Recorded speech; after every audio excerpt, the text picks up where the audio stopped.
Hi all, and welcome to this new game. I'll be playing a strong player, Alexander Crimea, and let's see what happens here. Okay. Well, everybody seems to play this London system nowadays. Let's see if we can go with what I tried yesterday against a student of mine.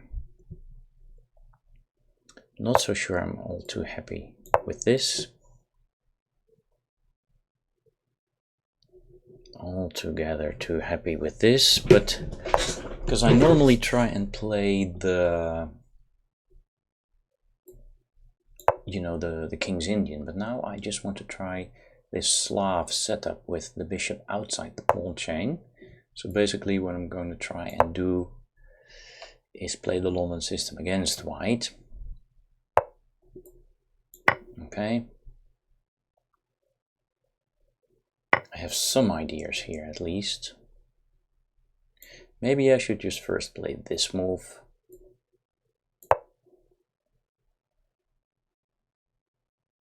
I think he should bring his knight out, yes, absolutely. So, and then e6 is also normal. If he plays b4, I'll try my knight h5 stuff here.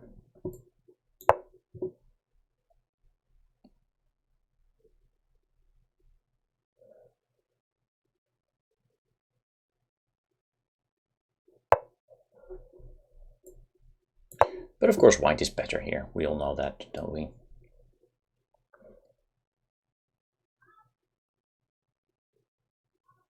Now he should go to e5, according to theory. And if he's a strong player, he has a rating of 2102. I expect him to go there. Absolutely.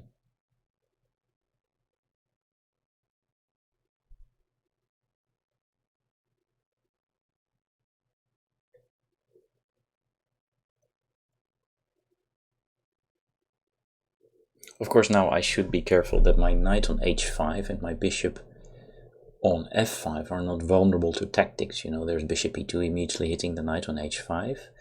And then that could be followed up, for instance, also with g4 and a pin.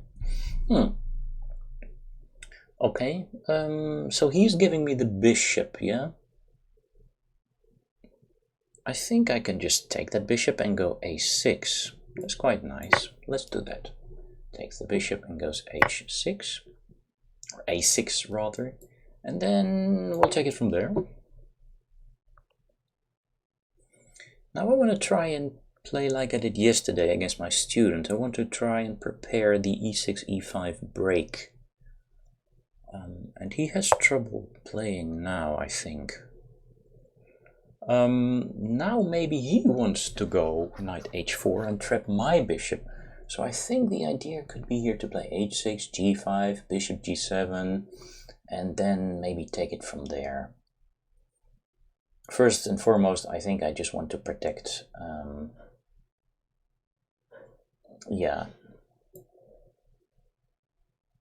my bishop from capture. So h6 looks like a decent move here. Maybe we're playing this a little bit too fast, but no, it's perfectly fine, I think. Maybe I don't have to go g5 and bishop g7, even though I really like that. Maybe I can also go bishop e7 and then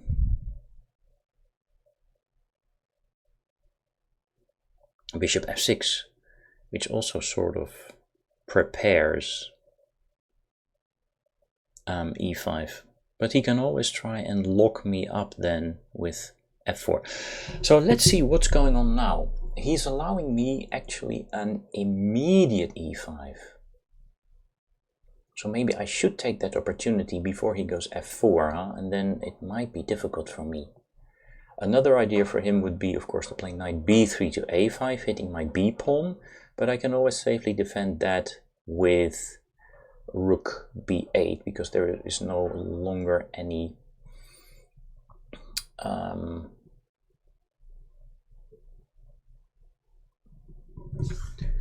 London bishop on the board anymore. So am I going to play e5 immediately? I think he'll play knight b3, to be honest.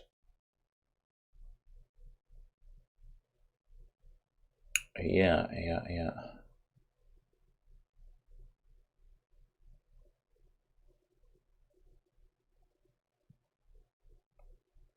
It's a little bit difficult. Should I go g7, bishop g? If I go g5, I mean, then he plays f4, yeah, clamping down. I can take that and he'll recapture. Maybe it's a decent position for me.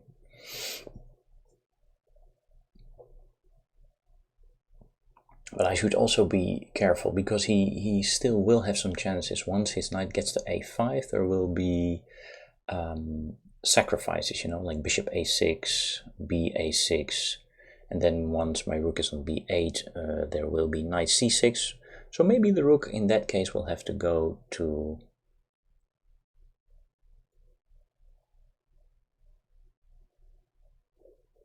c7, from where it will also protect c6.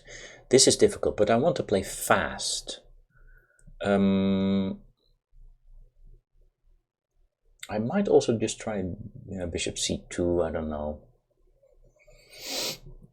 Bishop c2 does stop him from coming to b3, but rook c1 just kicks the bishop. What to play? As mentioned, no, I think I'll just play e5 while I have the opportunity. Okay. Well, that was not very scientific thinking, was it? If he takes me, of course I'll have to take.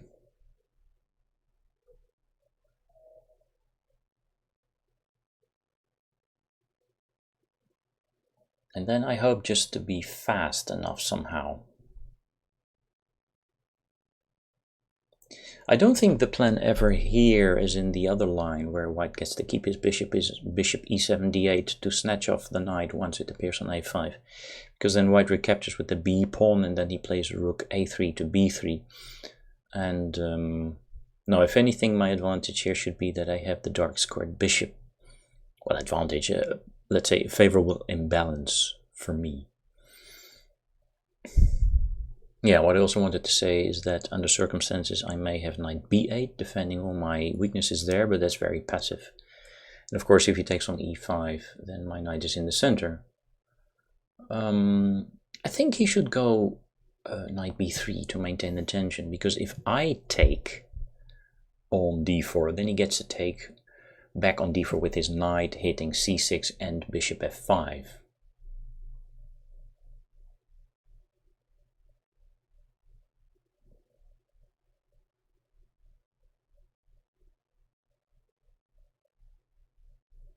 But his knight appears on a5 very fast. Let's say he plays this knight b3. I go bishop e7. He goes knight a5. I go rook c7. He plays a piece sacrifice there. Well, where then? Maybe knight b7. Okay, then it's rook b7. And then it's bishop a6, but I get to take on b4. He gets to check me on a8. But there still is bishop d8, and I don't think he has sufficient, because I will be able to castle in that line. But now I can take on d4.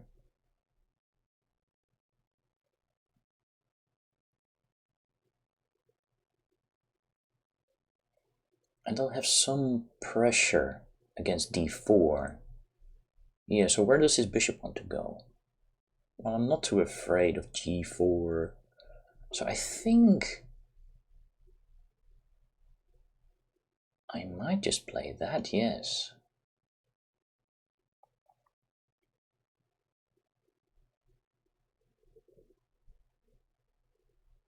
I might just take on d4. The other try, yeah, I don't know.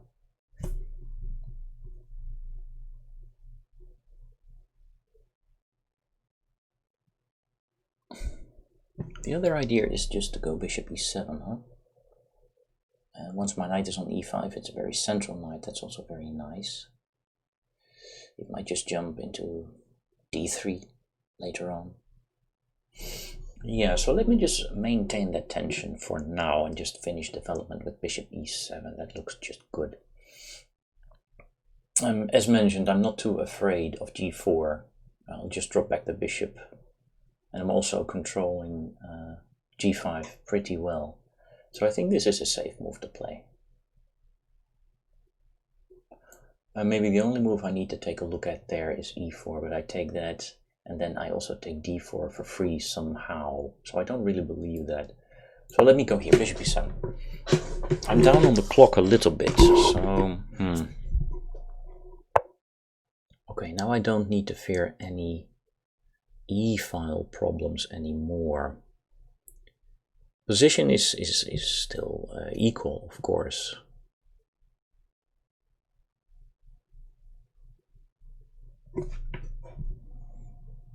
I still think I'm going to maintain the tension here, and let me just castle. No, let's not go too fast here. Yeah, I think it's fine. Come on, castle. Okay, I'm down on the clock against a strong player, but my position is okay. I think I like my position somehow. But I have a feeling that I'm not completely in tune with what I'm doing. I'm not 100% concentrated, you know, doing my real chess thinking stuff.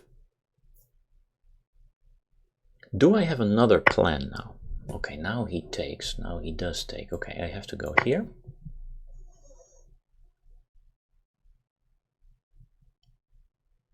Well, you know, now knight d3 is a threat, hitting b2 and b4. If I get that one of those pawns, yeah, it's really quite good, huh, for me, I think. So he's opening up the position. He's opening up the position. Maybe I should have been afraid of this, because he will also be hitting d6 now if he goes in with one of his knights. So maybe I should have taken on d4, because now he'll never have this opportunity. Yeah, I was a little bit afraid of this, but then I simply rejected it, right? Yeah, if I take that, I'm just pulling.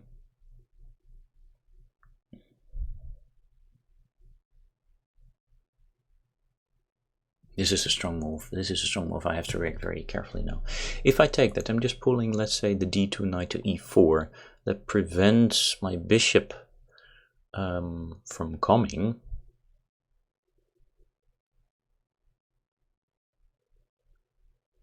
Prevents my bishop from coming to f6, and also he will have a jump on d6 later on.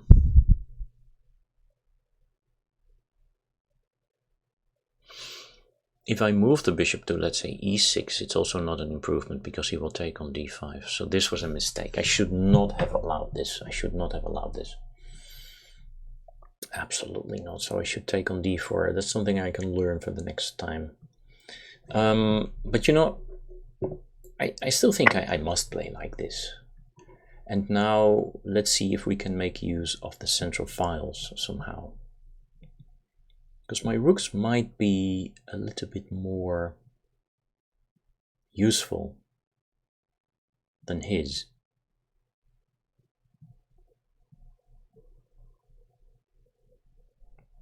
I think first and foremost I need to protect the d6 square, because he'll just jump with one of the knights now. And then I need to protect d6.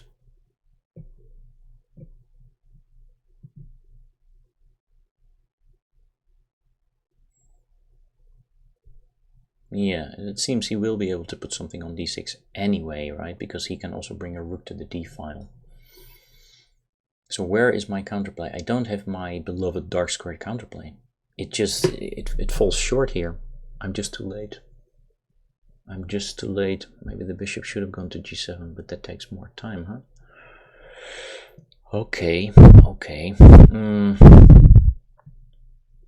Maybe I should react very quickly. If he puts a rook on d1 and then a knight on d6, it feels like I'm dead a little bit in that position. So the only way to play fast is to take the knight, then the other knight will come, And then I can play f5. But that already also allows weaknesses on the light squares for him. Can only be very enjoyable for him. He might play... Yeah, then it's bad knight against good bishop. I cannot play like that. I cannot play like that. Oh, I just ruined it here.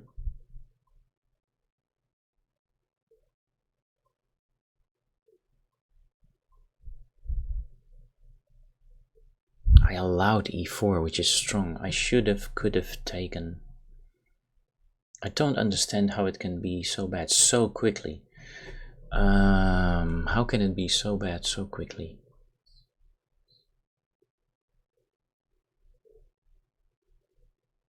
So how can I put my pieces to work then? The knight on e5 is also, you know, dominated. Well, the knight is going to appear on d6.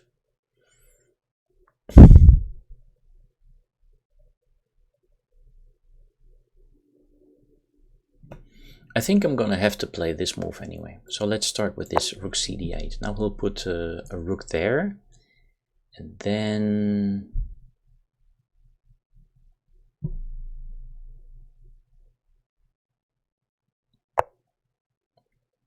I will start looking for counterplay now with bishop e6 and putting something on c4. Yeah, that looks quite all right.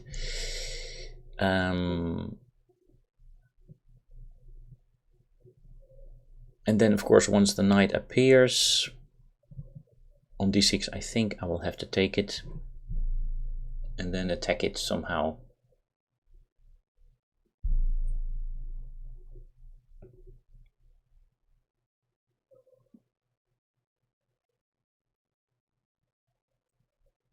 Yeah.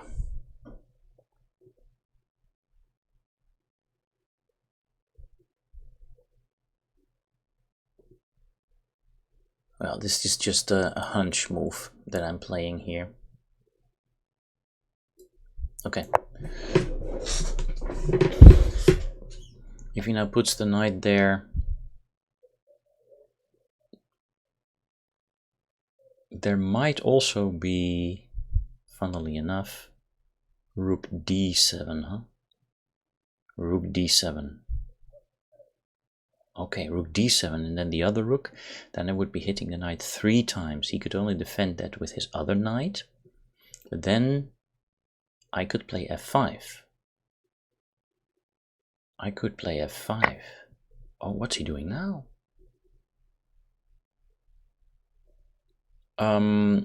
Yeah, what's he doing now? It's not so clear. Why is he doing this? Does he want to go rook d1? This is not so obvious, is it?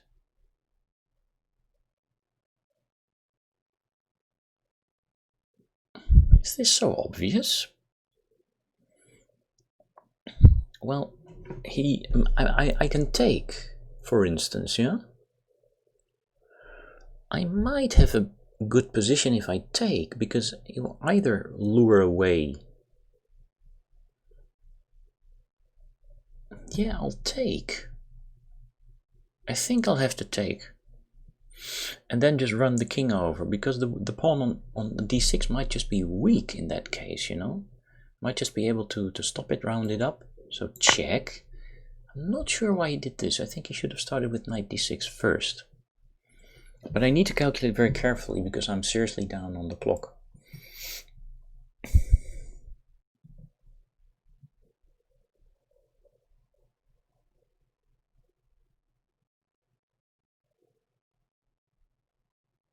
So he has 2 knights, yeah?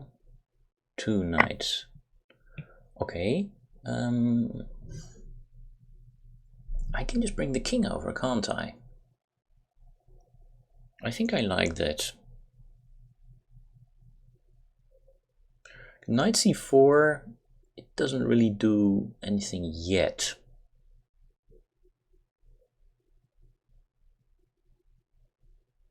I have the feeling I need to bring the king over.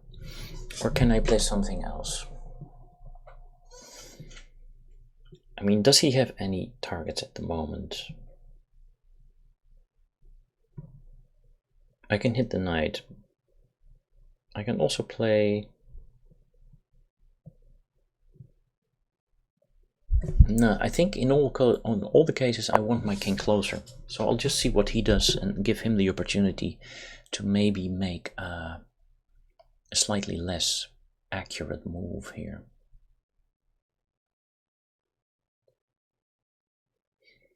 And you know, I might just kick his knight. If the knight doesn't jump into d6, I might just kick it with f5, and then, well, if he doesn't move forward, then he moves backward. I still have my two bishops again. He cannot use the d6 pivot.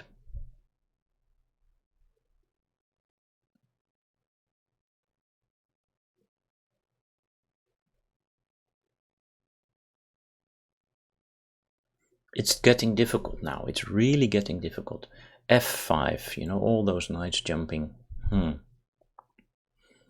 Also, sometimes there's a5. I only see that now.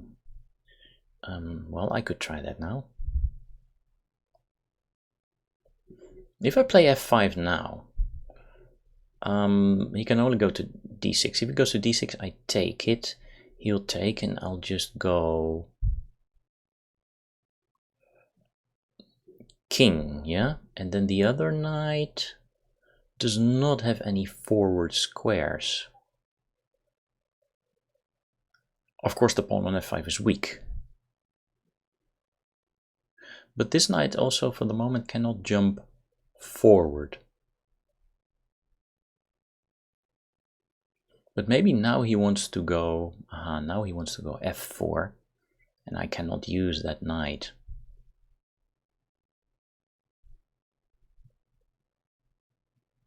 But if I play f5, I can put the knight on f7, and then I would be attacking d6. So I don't know if this is correct, but I think I should react right now.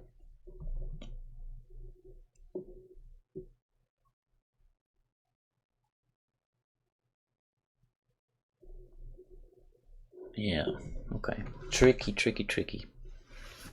I think I still prefer white's structure, but isn't it defensible somehow?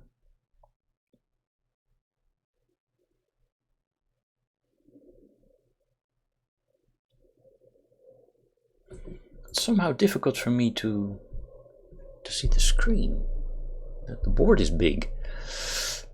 Difficult to visualize, you know, with all these three knights, and they can jump everywhere. They can jump everywhere. So now it's up to him. Is he going to jump to d6 or not? Is he jumping to d6 or not? Okay, he's not. Well, but now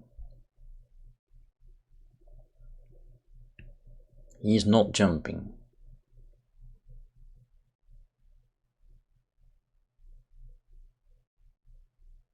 Let me just make use of this opportunity to go a5. And maybe free up my bishop, huh? And then he will not have the stronghold anymore.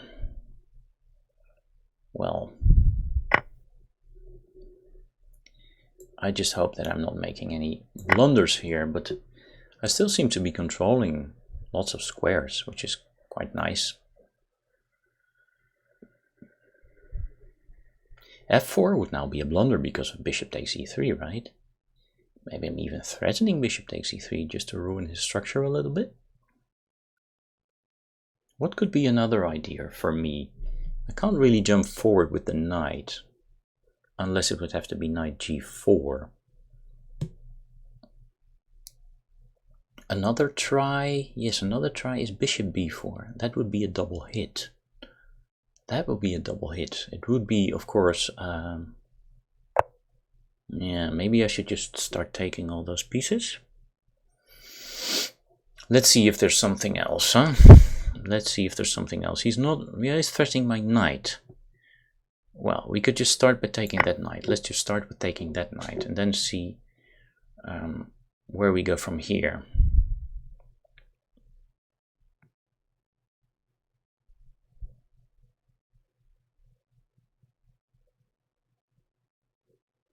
Of course, his knight is still hitting f5, so that's a bit of a problem. But now I have a good position, don't I? I think I have a good position. I can take that and it would be a draw. I can also just go for bishop b4. Bishop b4 is the more testing move. Yeah, I don't think that's a blunder. Okay, bishop b4 is the more testing move.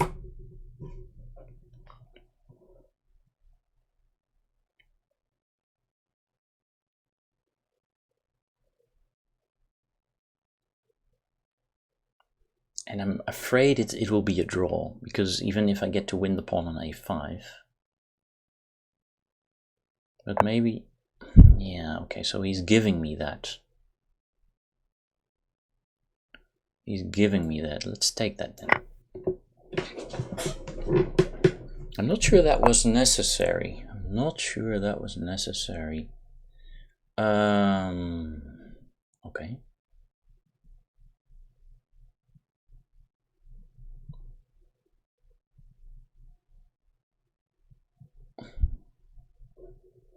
Now I could go a5 and then he takes on c6, yeah?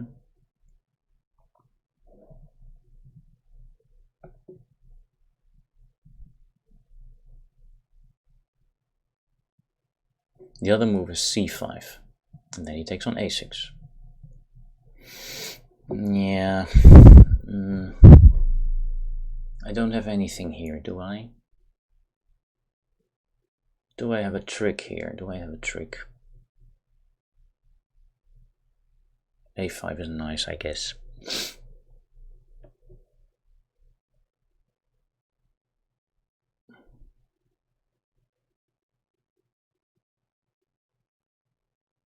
I could still try and make a run for the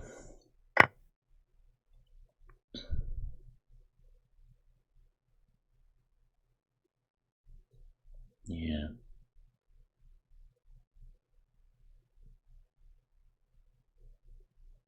Make a run for it, huh?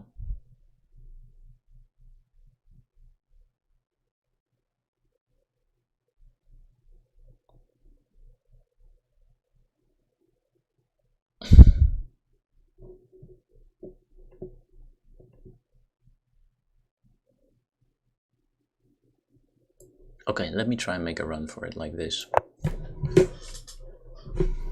The knight is still on the board, so that's problematic. Now I think the plan is a4 and bishop b2.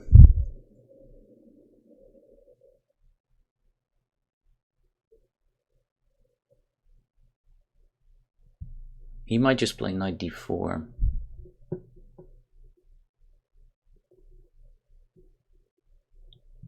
He might also just flag me. This is going to be an enormous battle. Okay, I think I'll have to go here. Is that true? I might also go here, namely.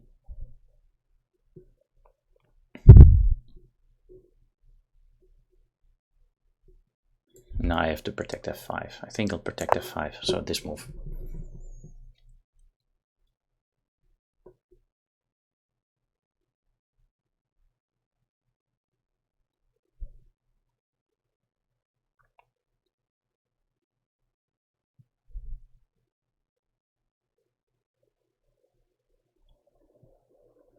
I can also just run up the king now, yeah? Run up the king, run up the king.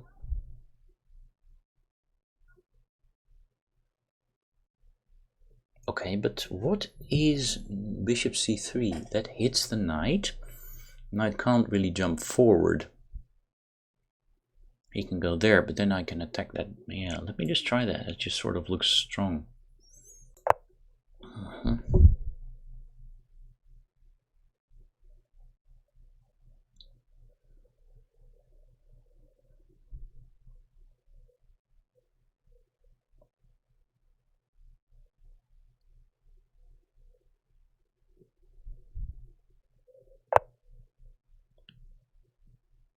Then he has to go bishop b1, yeah?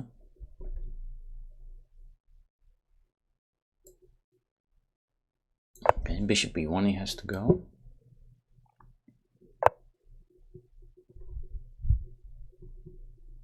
And now g5, g4 or something like that.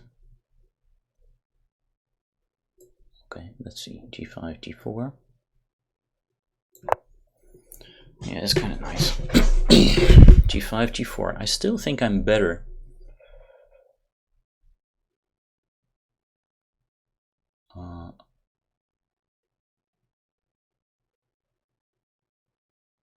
And now the king should run to b4, yeah?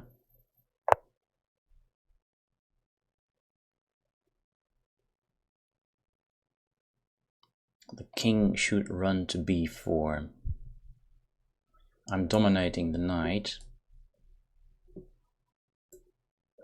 That's very nice. Okay, here we go. At a certain moment in time, I will be able to play that, but that's probably not good. Okay, here we go. Come on.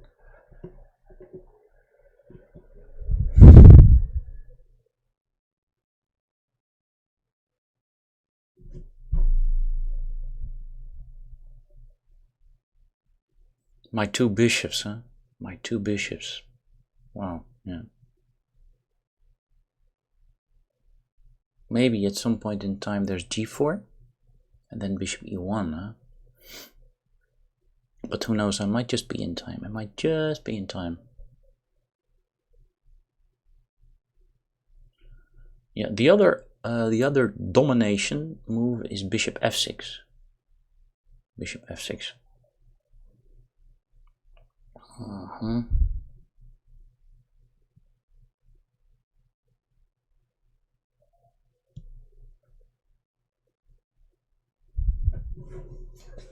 So why am I better? Did I use my time better? It's not completely clear. Not completely clear. Of course, the computer will point out many mistakes. Okay, so I'm dominating the knight with my Darcy card bishop, and I have a clear target now. But once I get the king to b4 and I take on b3, he will take on f5. But then, you know, my a pawn will be so strong, and he still hasn't got a passed pawn, so that really is the way forward. That really is the way forward. So he's thinking of some sort of plan now. Another trick. Should I take that? I take it.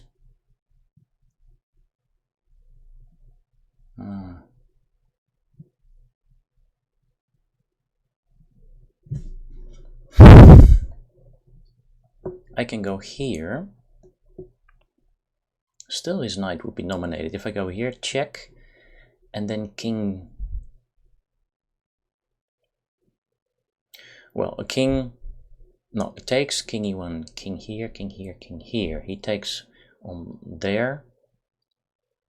Well, I think I'll have some winning chance. I don't have a lot of time to calculate c5, b4, which is not so clear to me, to be honest. Okay, so let's just try that, huh? I don't know what's happening there.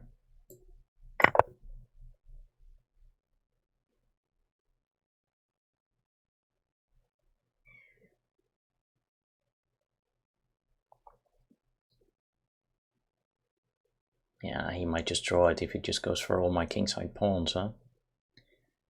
But wait.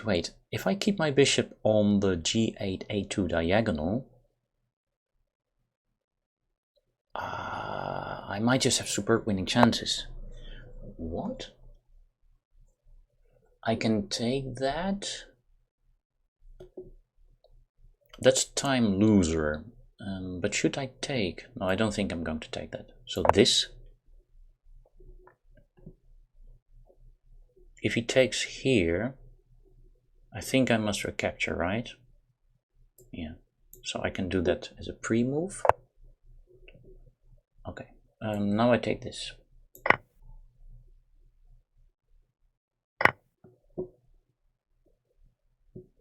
And now I'll just run the pawn down the board.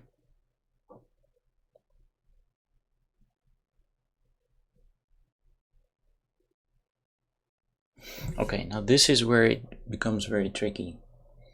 I'll just run the pawn down the board. I don't see any other move really. He can go to b1 or what?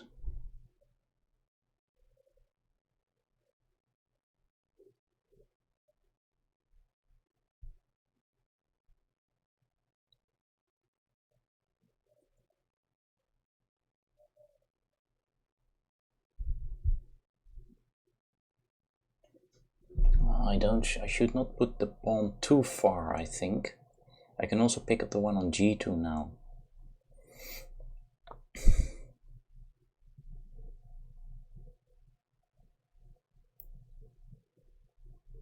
Maybe I should have played that.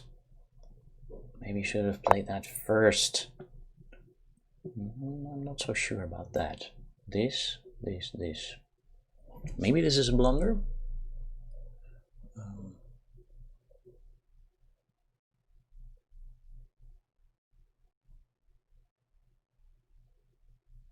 I have the feeling I can win now, but how?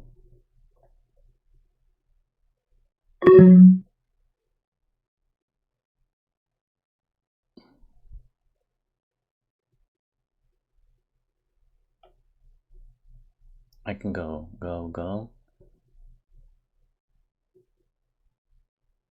Okay, let's just try this. Yeah. If he takes this, I should go here.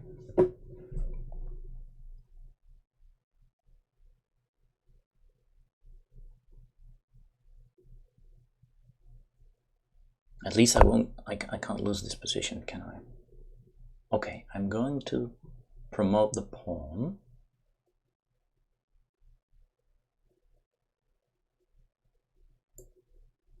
This king b2 must be played.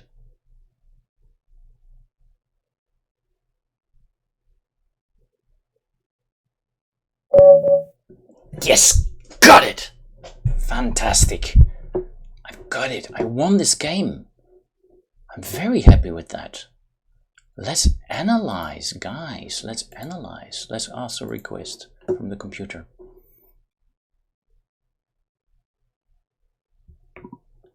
Okay, that jumps my rating up quite nicely.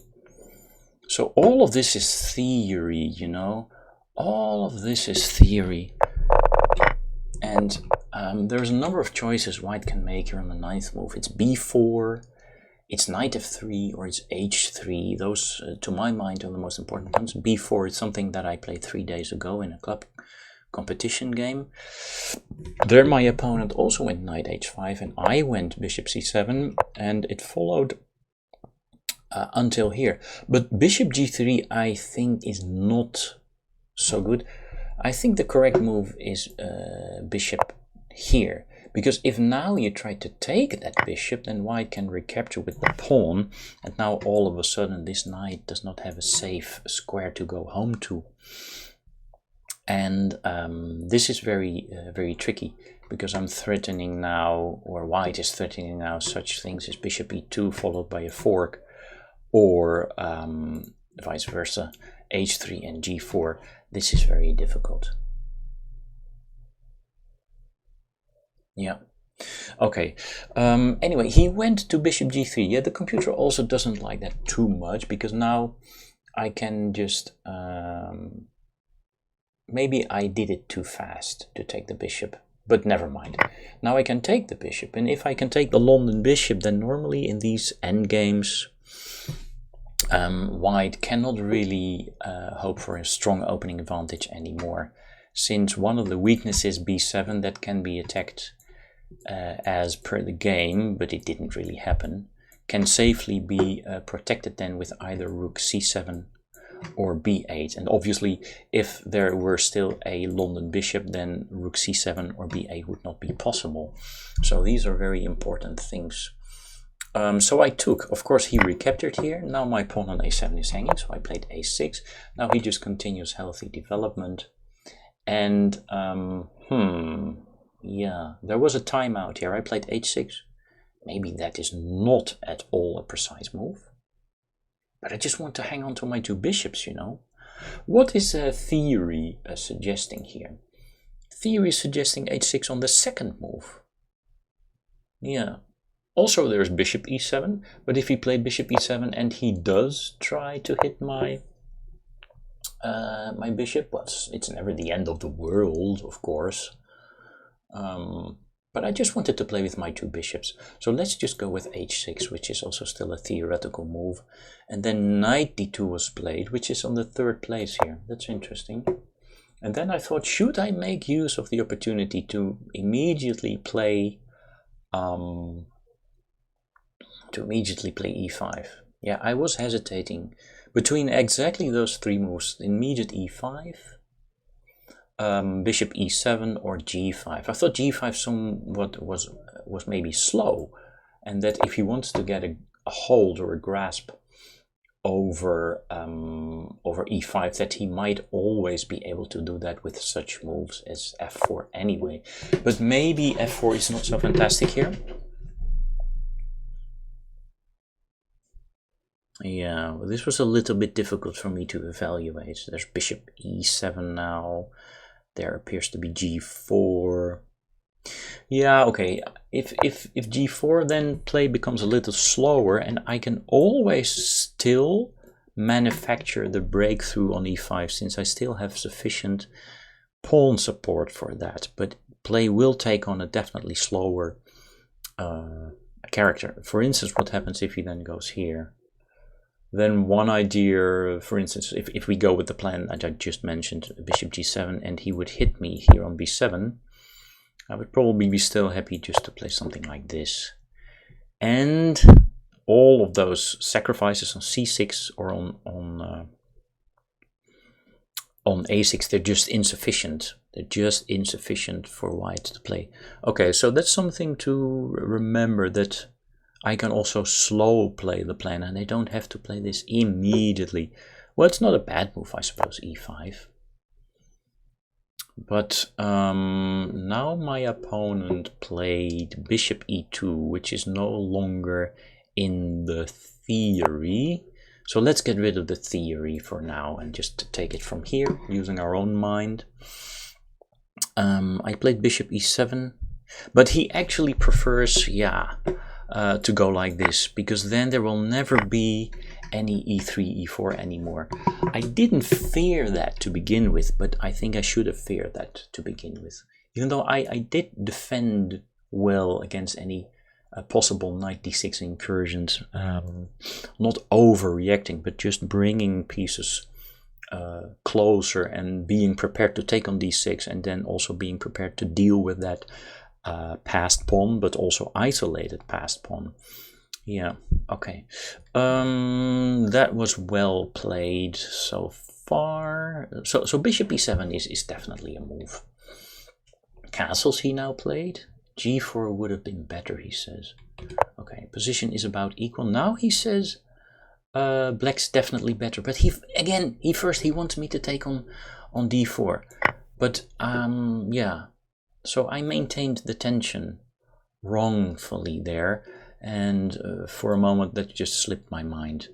But let's try and understand why that would have been stronger. First of all, there would have been an immediate hit on f6, and now he has to go back to either b3, but the knight might be on the wrong track there, since knight a5 is never really going to pose me any serious problems after rook c7. So he might as well also go back to the center, but I'm controlling g5, I'm controlling e5, and now castles makes much more sense. Yeah. And then I think one of the plans could be just to take over the e-file, and then there is this well-known maneuver of putting extra pressure on the weakness on d4. But it's only a weakness if I put it there, if I exchange on d4. This is a very well-known theme, actually. But okay, so I hesitated, thinking that it would be good that he would pull my knight towards the center. But now e4, yeah, okay, the computer thinks it's not the end of the world, but it really made me afraid, because I saw all those pieces moving forward. I did react correctly. because if I move the bishop, he takes on d5, and I will have an isolated pawn there and a bad structure. He says I should take with the bishop even. I don't really believe that. Let's just go with the yeah. This is all normal. Now I played rook c to d8, which makes a little bit more sense to me than rook f to d8, since knight d6 will never hit the rook. But okay. Rook a1, yes, and now bishop e6. Again, he wants me to trade bishops for knight. Doesn't make any sense. There is another alternative, though. He suggests this, and he says don't be afraid of this, because there will be some e-file stuff going on. Or even bishop c2, that's very complicated. He says, so you take, and you can deal with that passed pawn. Let's say he creates the passed pawn, and now e2 might be weak. Or even this way of surrounding the pawn already. Yeah, the pawn is out on a limb now. I should realize that. Well, I did realize that, but I didn't see that I could round it up with rook f e8 e6. Okay. Well, I don't like to take on e4. Sorry, I'm going to play bishop e6, but maybe that was the second inaccuracy then, I want to say. Second inaccuracy. Yeah. Now I think he should have played knight d6. Absolutely. But he didn't.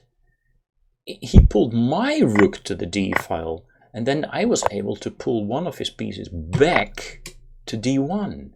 And now it's minus 0.7. So now I really have something to bite at, especially because I have this f5 and this a5 stuff coming. But let's see what would have happened in this otherwise equal position. b6 is interesting. I had trusted in this move, and then yeah, let's just go with this. Yeah. Okay, now he says you can play f5 to stop the other knight from coming in, and you should just play around this pawn. I mean, white's pawns are also not very beautiful, but this is just a tense, exciting position, and the better player will probably win. So, but I'm still a bit unhappy then maybe about this bishop e6. He says you should have played rook f e8, because then you can also move the rook to e6 immediately. But he also suggests the, to me, rather inexplicable move of giving up one of your bishops for one of the superfluous knights. But what's the follow-up here? The follow-up here could be the immediate f5.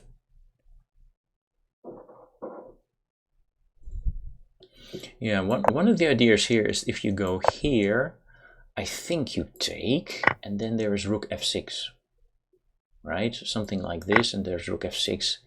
And again, it seems you're rounding up this pawn. Well, not really. It's just all within the margin of the draw, right? So let's take here, for instance. He takes once, and now there's this discovered attack where you take, and he takes here, and it's 5 against 5. And black has the first move here in the rook endgame, but according to the computer, and we can completely believe that it's just a draw, it's just equal. Okay, well, so bishop e6 maybe keeps a little bit more tension in the position, because there is always the potential of the bishop pair fighting in the endgame there. So rook d8. Oh, now, wait. Now, actually, he does like my bishop e6. After some thinking, it's the top move. Okay, so I can be happy with my intuition there. Yeah, dear Stockfish number 10. Sometimes the human being thinks faster, and his intuition is simply better than your 504 notes per second. Okay, bishop e6. Rook takes. I have to recapture this. Okay, so I think again my instinct was correct to pull one of his pieces back to d1. He took with the knight, and now it's either f5 or king f8. I played king f8 first. I could have started with f5, and then what does he suggest? The knight can move forward, but if it moves again to d6, then I can move the b pawn because white's c pawn is supposed to protect the knight on d6. It's also something I didn't really see fast enough during the game, but there's also just this, and now trying to round up the pawn. Yes, I remember saying to myself, f7, f5, freeze up the f7 square. And this pawn is now lost, and it's a clear advantage for white, good winning, for black, good winning chances. I started with king f8 though. Again, I could play more concretely, just go for captures and attacks. You know, this is just, in a sense, a slower move, even though it does bring the king closer to the action. So knight e3 was now played. And now I go for f5. And now he goes here. And yeah, now that, of course, this knight no longer defends c5, I make use of this beautiful opportunity that I can make my dark square bishop work. So this is all correct. B takes a, bishop c, knight d to c4 was played, knight d to c4, which is probably a little bit on the wrong track. Okay, I exchanged one pair of knights, but not for the bishop, but for my remaining knight. So now I can play with the clean pair of bishops against his bishop and knight. And of course, I didn't play this correctly as well. He says king e7. King e7. I went for the rather shallow idea of taking on c4 and then taking on a5, but of course that would have been a draw because of the bishop of opposite color. Very limited winning chances there. So in that sense, this move is a little bit too shallow, and I should first build with my king. So let's see what can happen there if you build with the king first. And then he suggests to put some pressure on the f5 pawn, which is out on a limb a little bit. And yeah, he's just suggesting building moves like bishop d4, king f6, probably with better chances, yeah, because I'm getting my king involved, and then later on I can look for better transpositions in even more simplified endgames. So this bishop b4, of course I was down on the clock with my 03 minutes and 56 seconds, but still, I think I maybe should realize that the idea is a little bit shallow, and there are no real winning chances. So a6 he played now. This is one way to exchange of one pair of pawns, which is good for the defending side. I think I took the correct one, you know, the rook pawn. It's most difficult to defend for either king, because the king is far away, and rook pawn is also the natural enemy for a knight. And, excuse me, as happened in the game, my bishop can also defend this diagonal very nicely, so it's also very difficult for this bishop to defend against the rook pawn. So I think I chose the correct capture there. Well, there's only basically one capture. So what I mean to say is that here I think I chose the correct move to go for a5, but the computer doesn't agree, so I missed something there.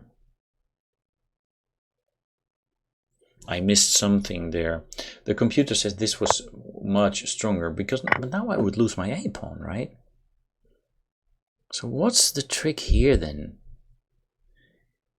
Somehow he doesn't like the distribution of those weaknesses and thinks that there are too many targets, and there is some very tricky way for black to make use of that and keep his advantage.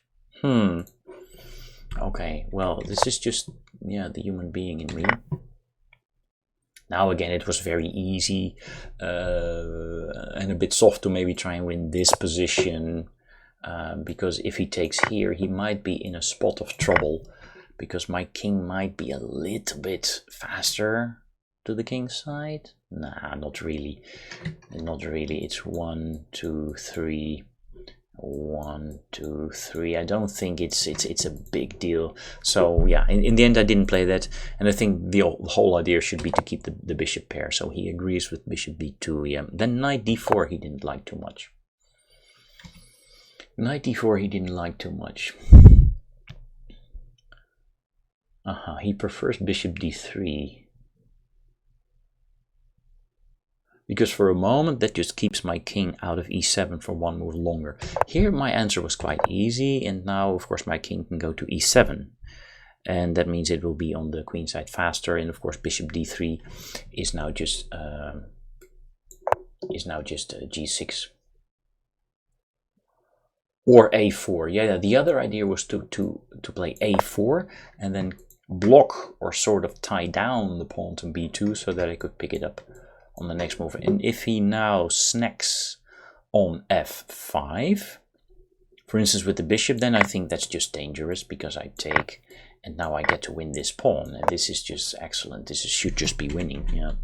And if he snacks not with the bishop, with the knight rather, then I do the same. I just go bishop c1. Of course I don't trade bishops because then we would have bishops of opposite colors.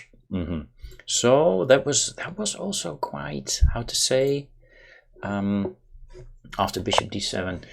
Well, he didn't play bishop d3 in the game, but then g6 is maybe a little bit passive, and he prefers, you know, just to follow the own plan, in a sense the counter strategy. And the pawn on f5 is, that's funny, the pawn on f5 is just, is poisoned. Maybe I would have seen that, because that was the plan all along, to go a4 and then bishop c1, excuse me. That's why I put the bishop on d2. But after bishop d7 he went b3, bringing the pawn one move closer to my king. Yeah, and now I start harassing that knight, which is also the defender of the pawn. So again, that's pretty good technique. And now this seems to be a bad mistake, because I can now, well, how should he have done it then? Again, the trick was in the counter attack. The counter attack, hitting the bishop. The bishop can also go to e5, but then it will be hit by f4. We might just repeat moves here after bishop b4, knight d4, bishop c3. Yeah, here it's not so clear, because there is no immediate opportunity for me to play bishop e6, because he's hitting my bishop. So this is giving me time again now to very nicely hit that. And I was trusting that bishop c4 I can take and just run the a pawn, right? Let's see if the computer agrees with that assessment, because how on earth is he going to stop this pawn?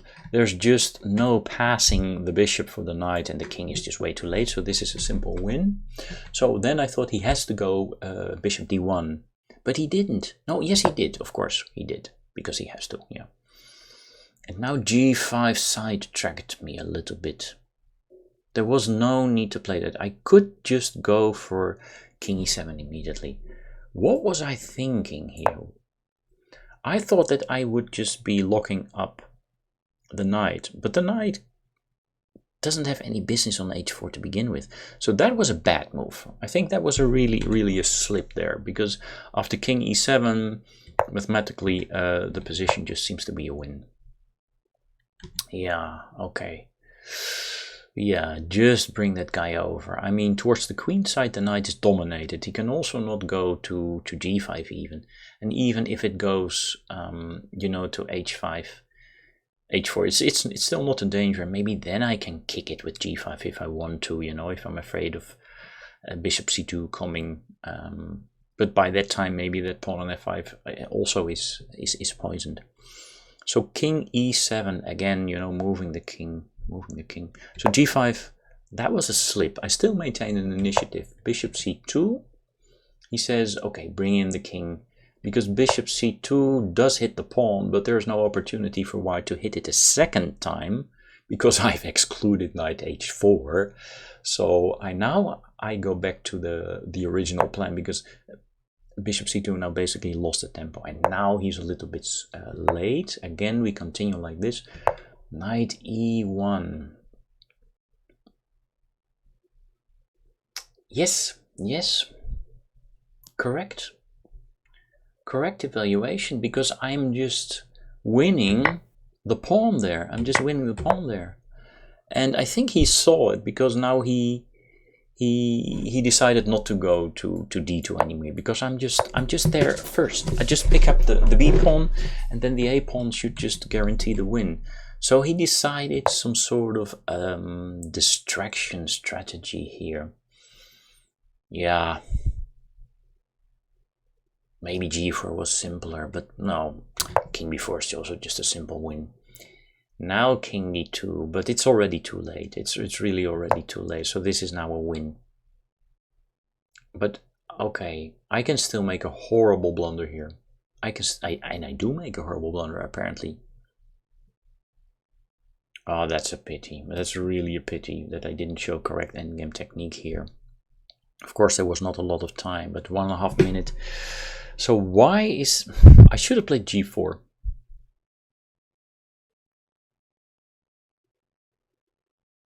To maybe lock the g pawn and keep pawns on the board, so that I have some pawns in the end to promote that. That's a pity. But now we both make mistakes. But let's see how the game would continue here. He would say king c1 is the best move. But I was always afraid that when I take on b3, his king will go to a1, and in the meantime he's snacking on my pawns. So the idea is not to take on b3 here, but to go here. And just maybe bring him into some sort of zugzwang. That I didn't realize. Now I have to go to the king side. It's a completely... It's a switch. I didn't understand that. And now my pawns are safe, especially this one, since it's on a dark square. Can he run up the... Well, if he threatens to run up the king, then I'll just drop the bishop back. And he cannot access that pawn. And in the meantime, I'm just snacking on the dark pawns. That's the plan. Okay, that's elaborate. I could imagine this. And now he makes a mistake. Well, I thought at least I cannot lose this. He should have taken, when I take here, when I take with the gf4. I think I missed the Matheson's block. I missed the Matheson's block with g4 and the breakthrough. That's what I missed. That's why g4 is so important. Oh, the Matheson block.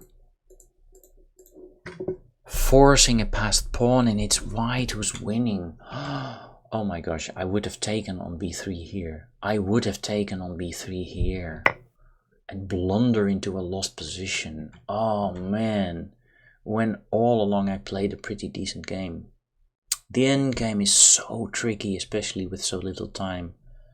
But also there's so many more motifs, and the problem with endgames, the lines become deeper and deeper and deeper. Okay, well, he took on f5, and well, now I'm back in business basically. Yeah, I thought he had to go as fast as possible with king c1. Absolutely, king c1, and then I would take it from there. Maybe keep my pawn on a3 or on a4. I wasn't too sure. Maybe I was going to play this, because for the moment it seems I can also snack on this one, and yeah, take it from there. But now he helps me with this move, and now there is just no stopping the pawn. There is just no stopping the pawn. Yeah. Wow. Okay. Well, we made some mistakes over there. Both sides. Look at that here. Oh my gosh. Look at that spike. I could have lost the game there in one go. That is such a pity. That there's really a tarnish on the game. Or should you say a tarnished game. A stain on the game and a tarnished game. Yeah, that's how you put it. Still, 37 average centipawn, lost 1 inaccuracy, 1 mistake, 1 blunder. I played better than my opponent. But something to learn there, right? Okay, interesting. So guys, thanks for your attention, and I'll see you in the next video. Bye-bye.